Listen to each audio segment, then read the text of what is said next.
Hello, Atlantia. Hello, Atlantia. I hope everyone traveled safe back from Unevent.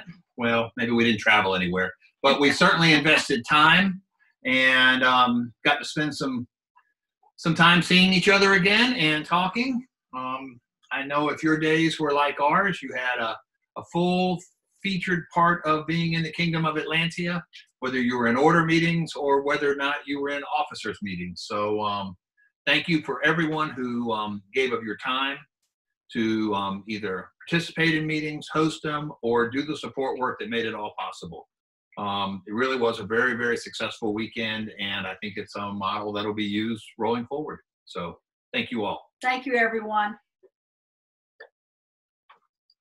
So we got some information from the board of directors on Saturday around noon that let us know that for not just Atlantia, but for all the kingdoms, that in-person events are going to be suspended until the end of May.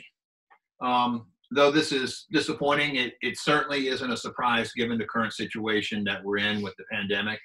And hopefully things could improve and we could get a surprise and open up earlier. But for right now, let's plan. That's going to be the way we work, and that's what we're going to do. But what that doesn't do is it doesn't stop activities. And by activities, we mean local activities.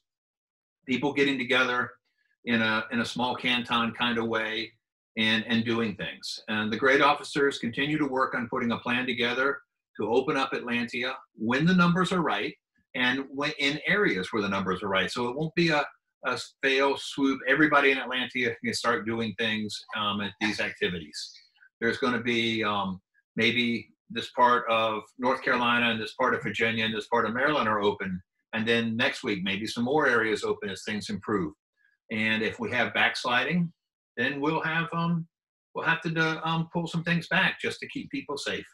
So that is going on. So local activities include things as dance practice, fighter practice, A&S workshops. Right now, unofficial activities are occurring. Unofficial are occurring. We're hoping to get to the point where we can turn the unofficial into official and start doing more activities. But right now, it's not a great situation, and I think everybody is aware of that. But this is being worked on, and I think you'll see more stuff coming out of the Seneschal's office on this going forward. We recognize we can't turn things on now, but we're putting a plan together to be able to do that. So that's one ramification of what the board of directors has told us. The other thing is we have a number of baronial investitures to do the remaining of this reign. And we had hoped that those were going to be able to be done at in-person events. We had a meeting with the Baron and Baronesses at Unevent, and we discussed the fact that we need to do the changeovers. We've had pollings, the successors are picked, and we're going to move forward with those per our plan already. It's just they're going to be virtual instead of in person. Yeah. So I would suspect that the sitting Baron and Baronesses are going to have some courts. We discussed them having virtual courts also, and they're going to do that. And then we'll do changeovers. We're going to have the opportunity to say thanks to our friends who have been such good shepherds for us in those lands. And we're going to welcome the new folks to come out and bring with them some energy and ideas that are maybe different than what we've seen before. So we look forward to that. We do wish it could be in person, but it's just fates conspire against us on this one. But we're going to make the best we can with it, and we will talk with each of those Baron and Baronesses, both outgoing and incoming, so that we can make a detailed plan for each of those virtual investitures. Right. So there'll be more on that as the dates occur. So the first one that's going to occur, and this one was planned to be virtual as of a few months ago, is Lockmere's Baron and Baroness. Cormac and Sarah are going to. Yeah, I got it right there. Cormac and Sarah are stepping down. I think they're the longest serving Baron and Baroness we have now. And Lydia and Linhart are stepping up. And we look forward to being a part of that. It's going to be really exciting. That the royal court will start at 11 a.m. I believe there is a baronial court that will be done before that. I think it's Friday night that they're doing that. I think it is, but I don't know for sure when it's. Check your baronial website. They'll let you know for sure. So The next big impact we have from the announcement of the board of directors is Crown Tourney. So we had anticipated having Crown on the 6th of February, and that's not going to happen now. We are now looking at using one of the 2 weekends in March that would have been used by Gulf Wars. If conditions allow, we would look to put a variance, or request a variance from the board of directors to allow us to have Crown. It will be a limited Crown, meaning that we probably will not have a lot of spectators. We won't have the general activities that go around with a Crown. It's probably going to be the required officers and administrators for the event, along with the participants in Crown. And so it'll be a fairly restricted list at that point. As we are talking about it, realize letters of intent are due this month for Crown. We don't intend to change that. So if you had thought to fight in February, send in your letter of intent. If you thought, well, maybe February wasn't convenient for you and you wish it was later, your wish is now true. If you have any ambition at all to do it, send in your letter and get your name on the list. Because once we get through the letter of intent period, we'll close the acceptance for letters of intent, and we'll turn those names over to the Seneschal, who will vet them for membership and the other requirements that you need to have to fight in the list. If we have an opportunity to put Crown on at a different time than what we've talked about, we will let everyone in the list know. We'll plan the event and we'll get on with it. But right now, we're not going to have it on February 6th, and we're looking to use one of the 2 weekends in March to do that. 13th to the 20th. Right. So more to come on that. Just wanted to kind of set the table. I think the real message is here. Put in your letters of intent if you have an interest in fighting in Crown. Okay? Yes. Also, we have an awful lot of open positions now, as it's just happened when then these cycles go around, and then also people have been very long serving, and it's time for them to take a break, and they've earned it, and we agree. So why don't you go through it, Your Majesty? Tell us all the positions that we've got openings for, and roughly the time periods that we've got to take applicants for. If I know this, I'll tell you. We have 2 principal positions open, one for the Pelicans and one for the Laurels. And you do have to be a member of the order to be the principal. You do have to be a member of those orders. You have to be a Pelican to be the Pelican principal and a Laurel to be the Laurel principal. And you must also be a paid member of the SCA. All right, that's true for any of these official positions. So if you're interested in one of those principal positions, please let the principal know. Yes. And let us know. And then there will be a polling, and then a principal will be chosen. His Majesty and I will choose a principal, along with the guidance from the order. We also have some Kingdom offices that are open. We have the Kingdom Minister of Arts and Sciences position is open, and I think that one's been open a while and is getting ready to close very soon now, if it hasn't already. I'm not exactly sure on the date for that, but that changeover is supposed to occur at 12th night. So if you're interested in Kingdom MOAS, you need to get that letter in too sweet. Act tonight. Do it right away.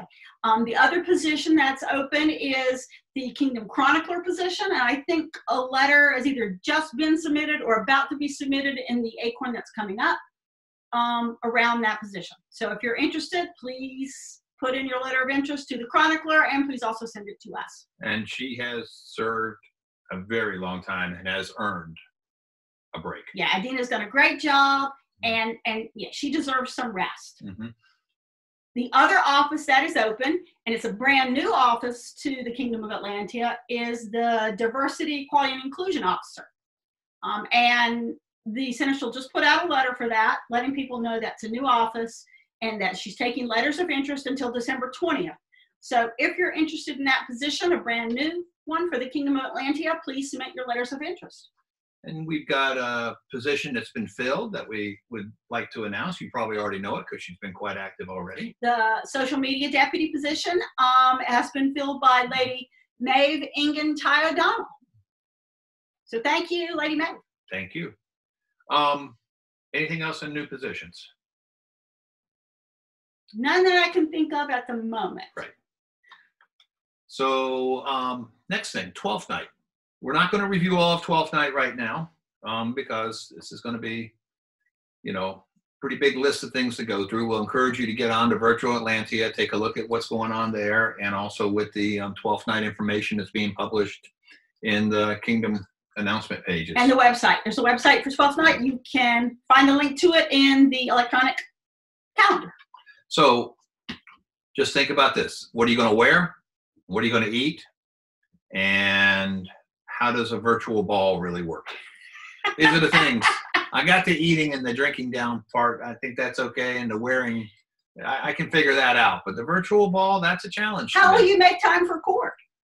And there should be about 3 There'll courts. be 2 or 3 courts. And will you change for each of them? Will you have new outfits for each of them? Or are you going to just be comfortable in the one that you have on all day? Oh, we forgot. Court in Lottmere. Oh. Will have a peerage. There will be a peerage. There will not be a vigil on Friday night, but there will be a peerage, and I think you guys will be excited. It's peerage won't happen at 11 o'clock, but royal court will happen at 11 o'clock. So. And the peerage will be part of that royal Right. court. They're usually at the end, just so you know. But don't wait till the last minute. You should join Baroness Margaret's watch parties. Yeah. 12th night will also have a peerage. That one will have a vigil. And a vigil, so we'll be able to see most of you on Friday night, coming out of the social room and then straight into the vigil. So once again, it's an opportunity for those who have not really participated in vigils in the past or hadn't seen them and often want to know what goes on with them. There's your opportunity. It's going to be live and in color. So what do we have next? We have a new contest. Yes. We need a new lid for the Kingdom toy chest. We do. And we don't need the entire box. We just need a lid.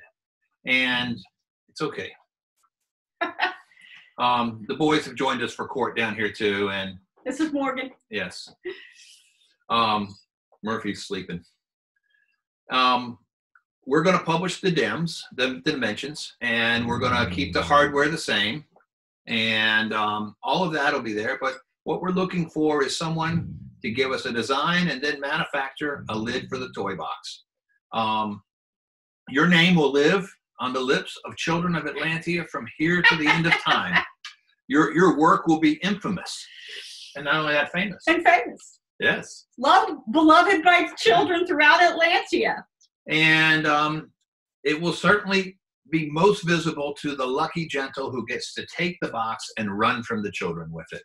So we are serious. We do need a new lid for the toy box, and we will put that out there, and we're going to think of an appropriate way to reward the successful artist. But we will publish the dimensions. We will also publish pictures of the existing toy chest so that, you know, whoever's designing it can try to mesh it with the colors and the design. Okay. All right. So call out. Yep. We would like to call out the folks that were named the TAs for the unevent. These are folks who gave their time to each meeting to help facilitate the IT portions of the meeting, whether that was keeping up with the running scroll on the side, or helping people with hands raised, or muting people with background noises so it didn't disrupt the meeting. Admitting people into the meeting who were having issues. Generally keeping it all going. You guys did a great job. It would have been impossible for this. I don't know how many sessions went on and how many people attended A lot. them, but it would have been impossible without you. Thank you very much. Thank you, guys. You did a great job. So just so everybody knows, these weren't all people who are in the web minister's office. Some of these people just volunteered to help with unevent. When Melchior sent out a message saying, hey, anybody interested in helping TA, we've got a lot of classes and, not classes, we have order meetings as well as officer meetings, and that's a lot to run. Right. So thank you, people who are in the minister's office, and as well as those who volunteered who have no part of it. And going forward, we're going to need more of this type of support. So I know that the web minister and the current TAs that working with Unevent are putting together a training course on how you do that. So if you're interested and just want to figure out a different way to be involved with it than what you normally are, it might be a great opportunity for you.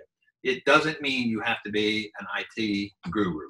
It's more of, can you learn the systems, help facilitate people who have a little bit of difficulty with it, and try to keep the meetings flowing as best possible. I mean, I was really, really pleased with how well it went this time. For the very first time we've ever done one like that, it went really well. There were very few things that I think can be improved upon. We did have a lessons learned meeting kind of to think up ways we can improve it and refine it. So I think it's only going to get better from here on out. We had a little hiccup that we didn't have enough space for all the pearls that tried to join. That's been remedied. And other than that, I think that people's behavior in the meetings was fantastic. They yielded the floor to other people to talk. Think about it. You have 100 people in a meeting in a 60-minute meeting. Not everyone's going to get to talk for a minute. That assumes king and queen have nothing to say. We always have something to say. So we appreciate the spirit. We appreciate people being brief. And we really are super, super appreciative of the kindness and gentleness that was shown to each other during these meetings. Thank you, everyone. We're not surprised because that's what we've come to expect from Atlantia, but it sure is nice to see it reinforced. It was really, really good. Fabulous. Anything else? ESP. ESP. So as we're going into December and January, and with the announcement from the board of directors that events are not going to be in person, ESP has been opened back up for everyone to go and give your indication of whether you wish to receive or willing to receive an virtual award, or would you prefer to wait for courts to be in person? Here's the lay of the land, folks. We're not going to have any in-person events this reign. They're gonna all be virtual. So Crown. Well, Crown will be for the participants. And it will be tiny. Right. So yes, the winner of Crown will be in court with us. But other than that, they're all going to be nothing virtual. Else can be guaranteed. And nothing else is guaranteed. So this is not we view it as a vote of confidence or anything else. If you want to have an in-person event to receive an award with, mark it that way. If you've watched this and you said, hey, that works okay and I'm all right with that, then click virtual. If you click nothing, we don't know what to do. So please go in and give us an indication of what your preference is. If you're new and you don't know what I'm talking about, who should they talk to? You should talk to the... Megan. Yeah, this is the Shadland. Baroness Margaret Ladd. She can hook you up. And work you through the process. Yep. I think Sir Yankos is kind of running that. Senator Schultz, I think, would also be able to help you and guide you in the right direction. But it's really important, everyone, that you go and do this. We had it opened up before, and people did choose their preferences, and thank you so much to everyone who did go in. But also, for those people who didn't, please go in and fill out the information. His Majesty and I have awards we'd like to give, but there's no information in the yes or no box for virtual preferences. So that leaves us kind of in we're kind of stuck. We don't know what to do. And think of it this way. This is not trying to get you to go one way or the other. If you originally were a no and you want to change to a yes, that's why we've opened it up again. It's just like selecting insurance. Okay? Open enrollment. Open enrollment period. Realize this. If someone has clicked no, we don't start a scroll because we don't know when it could be given. We don't know what event's going to be an in-person event. Right.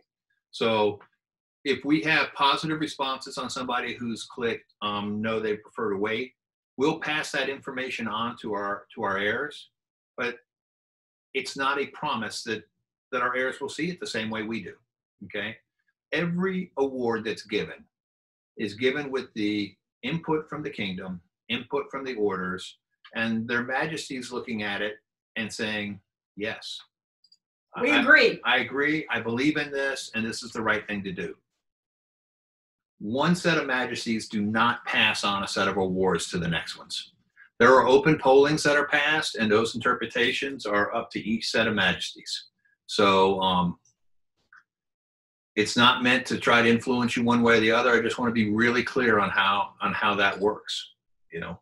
So please, whatever your preference is, go to the ESP. It's open until December 31st for you to put in your virtual or non-virtual permits. Right. We had great participation last time. Every award we've given, I don't think we've screwed any of them up, have all been, yes, I would receive a virtual award. So help us out. We need to have that information We do. for the second half of this race. All right. I think that's all we've got. I think that's it. So cheers, everybody. Have a good day. Good night, Atlantia. Have a great rest of the week.